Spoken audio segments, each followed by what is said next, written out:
À vous la parole, Monsieur le député de Bonaventure. Merci, Monsieur le Président. Bon, je salue Monsieur le ministre. Écoutez, je ne suis pas de bonne humeur et j'aimerais dénoncer l'attitude du gouvernement lors de la période de questions de 14 heures sur le dossier de la pêche. On a assisté à des ricanements puis à un certain mépris, Monsieur le Président, face aux 700 000 pêcheurs du Québec qui se font traiter comme des citoyens de seconde zone. Et ça s'exprime aussi concrètement par des projets de loi et par une réglementation qui va à l'encontre je dirais, du respect des citoyens. Dernier exemple, les poissons à pas. Le ministre des Forêts, de la Faune et des Parcs a déposé la semaine dernière un règlement mur à mur interdisant les poissons à pas l'été et interdisant les poissons à pas vivants l'hiver. Sans aucune période de transition et de consultation, le gouvernement libéral a annoncé aux pêcheurs et aux petits entrepreneurs qu'ils mettaient fin soit à leurs loisirs, soit à leur gagne-pain.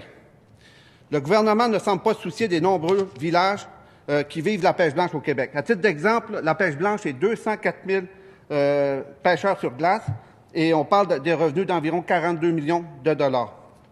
Pire, le gouvernement a changé un règlement sans même s'assurer que les juridictions voisines, comme celle de l'Ontario et des États américains, font de même. Et les gens ont le droit d'y pêcher avec des poissons à pas. Donc, on est dans une situation de deux poids, deux mesures. Pour ajouter à ce changement de règlement, le quotidien Le Devoir nous apprenait la veille que le ministère a diminué de manière drastique le nombre d'agents de la faune. Ce n'était pas une nouvelle en même semaine, c'était 2, Monsieur le Président. Partout sur le territoire du Québec. En fait, de 426 agents il y a 5 ans, le nombre a chuté à 374, une baisse de 12 %. C'est inacceptable.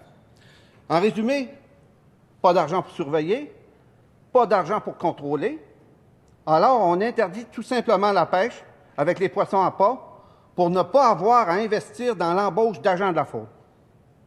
Plutôt que de pénaliser tous les pêcheurs, le ministre doit prendre ses responsabilités et resserrer le contrôle de ce type de pêche.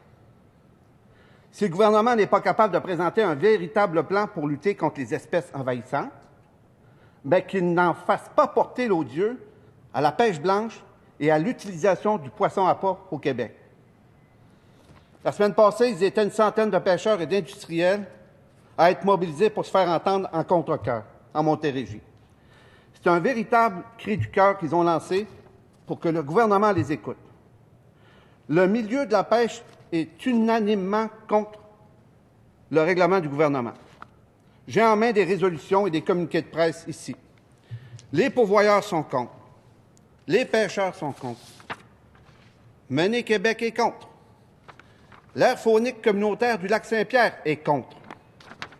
Des municipalités et des MRC sont contre. La MRC du Haut-Richelieu, Venise en Québec, Saint-Georges de Clarenceville et Contrecœur pour ne nommer que celle-là. Et je réitère le fait que des villages vivent de l'économie de la pêche blanche. C'est un fait. C'est pas... On ne l'invente pas, c'est des gens qui nous le disent. Des milliers de citoyens ont également signé les pétitions sur le site de l'Assemblée nationale. Donc, Monsieur le Président, la solution est simple, que le gouvernement s'assoie avec les pêcheurs et les entrepreneurs et qu'il présente un plan sérieux pour lutter contre les espèces envahissantes, tout en leur permettant de gagner leur vie et de pratiquer leurs loisirs préférés. Puis ce sont des loisirs qui sont pratiqués en famille et en nature. Les gens sur le terrain ont des solutions à présenter au ministre. Ils ont des alternatives et ils veulent juste être écoutés. Parce qu'actuellement, ce qu'on voit sur le terrain, c'est qu'il n'y a pas d'écoute. Il n'y a pas de consultation. Les gens qui connaissent la situation se disent abasourdis et c'est des emplois qui vont se perdre. Qui plus est, il y a toutes sortes de réglementations où on impose la remise à l'eau de poissons envahissants parce qu'on dit que les pêcheurs ne les reconnaissent pas. Bref, il existe actuellement des aberrations dans le fonctionnement, je dirais, du ministère qui font en sorte que les gens sont complètement découragés. Donc, écoutez, on demande au ministre des réponses, on demande au ministre, on veut qu'il s'avance à écouter les acteurs terrains, qu'ils reviennent sur leurs décisions et qu'ils permettent à des centaines de milliers de personnes de poursuivre un loisir qui est historique, qui est fait en famille, puis qui est bon pour la santé parce que c'est dehors, et les jeunes en ont besoin parce que les jeunes vivent une sédentarisation de leurs loisirs, et le secteur faune et de la pêche au Québec peut être un élément de solution. On vous remercie, M. le député de Bonaventure, et je cède maintenant la parole à M. le ministre de la Faune pour son 5 minutes de considération. À vous, M. le ministre. Alors, merci, Monsieur le Président. On va prendre le temps de bien placer les choses. Effectivement, il y a 700 000 pêcheurs au Québec. Ça apporte des retombées économiques de l'ordre de 1 milliard. Donc, c'est vraiment important. Et on veut tout à fait maintenir et encourager le développement de cette industrie-là de la pêche qui est bonne pour les pourvoyeurs, qui est bonne aussi pour les gens qui s'adonnent à la pêche sportive. Juste corriger les choses, quand on a développé ce projet de loi-là et de règlement, on a effectivement fait les consultations auprès de ces pêcheurs-là. Un certain nombre de pourvoiries ont été aussi consultées. Ce travail-là a été fait. On ne veut pas interdire la pêche blanche. Je tiens à rassurer mon collègue qui avait l'air très inquiet là-dessus. On veut interdire le poisson appât. Il y a des alternatives qui existent, il y a des leurres, il y a toutes sortes d'autres façons, mais essentiellement, si on prend la peine de parler des poissons appât, plus spécifiquement, le problème, c'est qu'il y a une centaine de producteurs de poissons appât qui existent au Québec. Beaucoup le font à partir du fleuve Saint-Laurent, dans lequel, et ça, c'est des objets scientifiques évalués par des chercheurs, mais aussi des gens du ministère.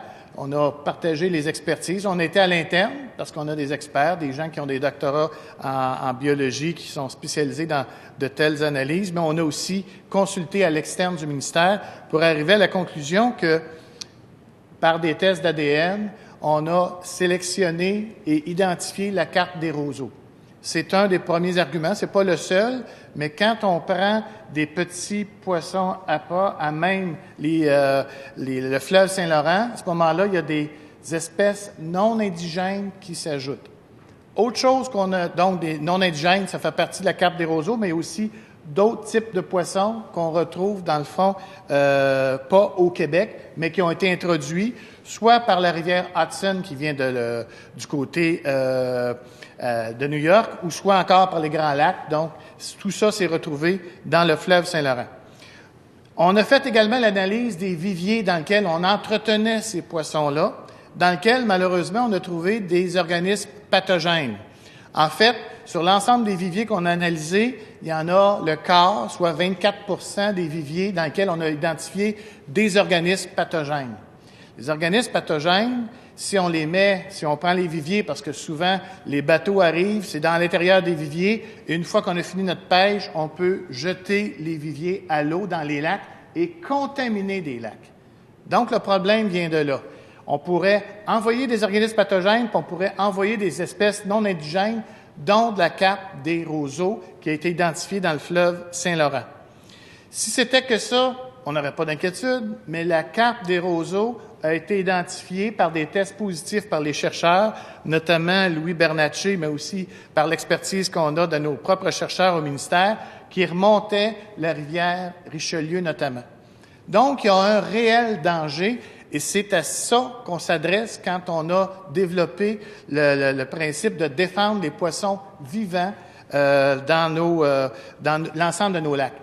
Il faut bien dire, puis je tiens à le spécifier auprès du député de Bonaventure, puis en même temps, je réitère l'invitation que j'ai faite pour un briefing technique. On aurait pu éviter ça, mais essentiellement, le briefing technique, j'ai offert ça la semaine dernière, mon offre tient tout le temps, mais essentiellement, ce qu'on vise à faire, c'est comment travailler à trouver d'autres types d'alternatives. Les leurs en sont, puis il y a d'autres façons de faire.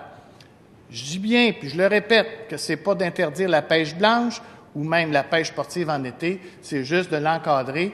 Et on a pris nos responsabilités. Comme ministre responsable de la faune, j'ai pas eu le choix de suspendre ça, étant donné les risques qu'on avait et l'ouverture. Mon collègue a aussi fait allusion, Monsieur le Président, à la situation de l'Ontario.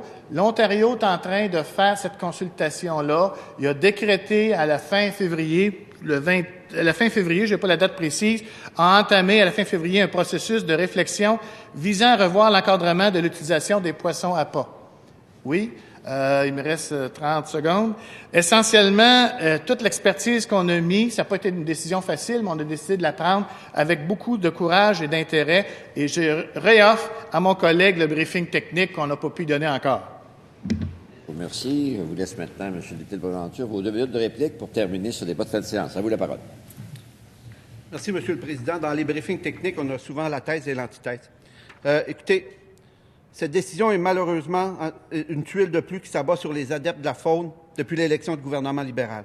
Je vous rappelle que le gouvernement a haussé le prix des permis de pêche de 42 %. Conséquence, 50 000 permis de pêche de moins qui ont été vendus au Québec depuis que le gouvernement Couillard a augmenté les prix.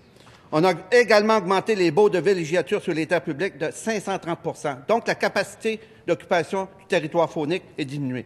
On a éliminé plusieurs postes d'agents de protection de la faune. On a mis fin à la chasse aux caribous. La faune au Québec, Monsieur le Président, a un extraordinaire potentiel qui mérite d'être soutenu. Le ministre a l'occasion d'envoyer le signal qu'il désire véritablement maximiser le potentiel faunique du Québec en discutant avec les adeptes et les industriels de la pêche aux poissons à pas afin de trouver des solutions. Il doit prendre ses responsabilités et défendre l'ensemble des pêcheurs du Québec qui, comme je le rappelle, pratiquent cette activité qui est traditionnelle. C'est une activité en famille auquel ils tiennent. Et s'ils n'ont plus accès aux poissons à pas, fort est à parier qu'il va y avoir une rupture de clientèle, un effondrement, je dirais, de l'économie de nombreux villages. Donc, ces gens-là méritent que le gouvernement fasse un effort pour les soutenir.